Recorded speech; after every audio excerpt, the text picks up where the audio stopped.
देखो इधर प्रश्न है, आकृति में रेखाएं ए बी और सी डी, दो रेखाएं हैं, इन्हें तिर्यक रेखाएं इन्होंने बोला है, ए बी और सी डी ओ बिंदु पर प्रतिच्छेद कर रही हैं। ए बी और सी डी ओ बिंदु पर प्रतिच्छेद करती हैं। फिर इन्होंने इसमें लिखा है एंगल ए ओ सी ये वाला पोर्शन और बी ओ ई ये वाला पोर्शन, इन दोनों पोर्शन की जो वैल्यू दे रखी है वो 70 डिग्री दे रखी है। ठीक है, फिर इसके बाद इन्होंने एक वैल्यू और दे रखी है बी ओ डी, ये दे रखी है 40 डिग्री। ठीक है, बी ओ डी 40 डिग्री। अब ये पूछ क्या रहे हैं, एक तो ये वैल्यू पूछ रहे हैं बी ओ ई ये वाला मान बताओ। ठीक है, और एक पूछ रहे हैं सी ओ ई, लेकिन ये क्या पूछ रहे हैं सी ओ ई, प्रतिवर्ती। मैंने अभी डेफिनेशन आपको लिखाई थी प्रतिवर्ती की। प्रतिवर्ती क्या होता है, 180 से बड़ा और 360 से छोटा, उससे प्रतिवर्ती कहते हैं। ठीक है, क्या ज्ञात करना है, क्या दे रखा है, पता लग गया। देखो दोबारा सुनो, यहाँ ए बी और सी डी, ए बी और सी डी ओ बिंदु पर प्रतिच्छेद करती हैं। ये वाला एंगल प्लस ये वाला एंगल दोनों का टोटल कितना है, 70। ठीक है, बी ओ डी की वैल्यू कितनी है, 40 डिग्री। ठीक, ज्ञात क्या करना है, बी ओ ई और प्रतिवर्ती सी ओ ई। बात समझ गए। अब देखो इसे करते कैसे हैं, बहुत अच्छे से समझना, पूरी एक्सरसाइज ऐसी ही है। देखो इसको, सबसे पहले ए बी एक सीधी रेखा है, ए बी एक कैसी रेखा है, सीधी रेखा है, यानी सरल रेखा है। और सरल रेखा पर एंगल कितने का बनता है, कितने का बनता है, 180 का। ठीक है, अब इस सरल रेखा पर कितने एंगल स्थित हैं, एक कोण, दो कोण, तीन कोण। ठीक है, अगर एक और होता तो वो भी लिखते। ठीक है, तो यहाँ लिखेंगे, सबसे पहले लिखना स्टार्ट करो, ए बी एक सरल रेखा है या एक सीधी रेखा है, सीधी रेखा ज़्यादा बेटर है, ए बी एक सीधी रेखा स्ट्रेट लाइन है। ठीक है, ए बी एक सीधी रेखा है। अब सीधी रेखा 180 अंश का कोण बनाती है। अब इस पे कोण कितने बन रहे हैं, एंगल बन रहा है ए ओ सी सबसे पहले। ठीक है, फिर बन रहा है सी ओ ई, फिर बन रहा है ई ओ बी, और तीनों का टोटल कितना है, 180। यानी 180 से ये ज़्यादा नहीं हो सकता। ये लाइन समझ में आई।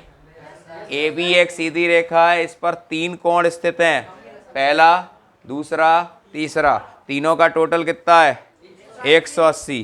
तीनों का टोटल कितना है, 180। अब एक चीज़ को समझो ज़रा, यहाँ पे ए ओ सी और बी ओ ई, ठीक है, ए ओ सी ये वाला और ये वाला दोनों की वैल्यू कितनी है, 70। तो यहाँ पे मैं साथ साथ इसको लिख ले रहा हूँ, ए ओ सी, इस ई ओ बी को चेंज करके लिखो, बी ओ ई कर दे रहा हूँ। ई ओ बी लिखो या बी ओ ई लिखो, एक ही बात है, कंफ्यूज नहीं होना बिल्कुल भी। ठीक है, angle C O E is equal to 180। ठीक, अब इसकी वैल्यू गिवन दे रखी है ऑलरेडी 70 डिग्री, तो यहाँ पर लिखेंगे 70 plus angle C O E is equal to 180। अब angle C O E is equal to 180 minus 70। ठीक है, 180 माइनस 70 कितना आया है, 180 में 70 घटाएं कितना बचेगा, 110। यानी सी ओ ई का मान कितना आ गया, 110। लेकिन हमें निकालना क्या है, प्रतिवर्ती, और प्रतिवर्ती की डेफिनेशन क्या होती है, वह 180 से बड़ा होता है, 360 से छोटा होता है। तो इस प्रतिवर्ती को निकालने के लिए, इसका प्रतिवर्ती को अंग्रेजी में बोलते हैं रिफ्लेक्स एंगल, तो इसको निकालने के लिए 360 में से 110 को घटा दो। क्या करना है, 360 में से 110 को घटा दो। तो यहाँ लिखेंगे प्रतिवर्ती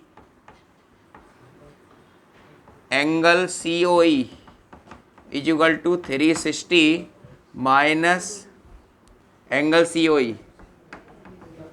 तो 360 माइनस 110 ये हो गया आपका 250। ठीक है, इसे अंग्रेजी में मैं लिख दे रहा हूँ रिफ्लेक्स एंगल। एक नोट करो फटाफट।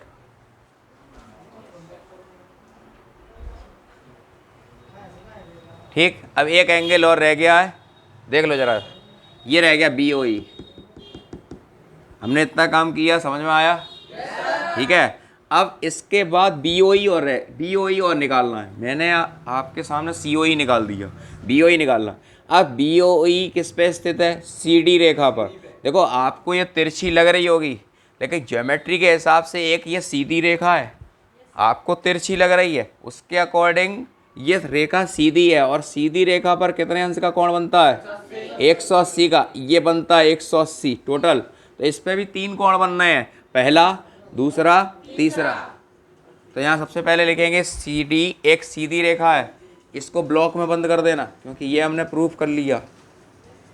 ठीक है, यहाँ लिखेंगे CD एक सीधी रेखा है। ठीक है, CD एक सीधी रेखा है। अब यहाँ लिखो angle COE plus angle EOB plus angle BOD बराबर 180। अब हमारे पास क्या क्या की वैल्यू है? BOD 40 है, यहाँ पर रख दो। ठीक है, और COE की वैल्यू हम निकाल चुके 110, और एंगल EOB ये निकल आया 110 और 40 कितने हो गए? 150। एंगल EOB बराबर 180। ठीक है, अब EOB में से 180 में से 150 को आप घटा दो, 180 माइनस 150, ये आया आंसर 30। ठीक है, क्वेश्चन समझ में आ गया?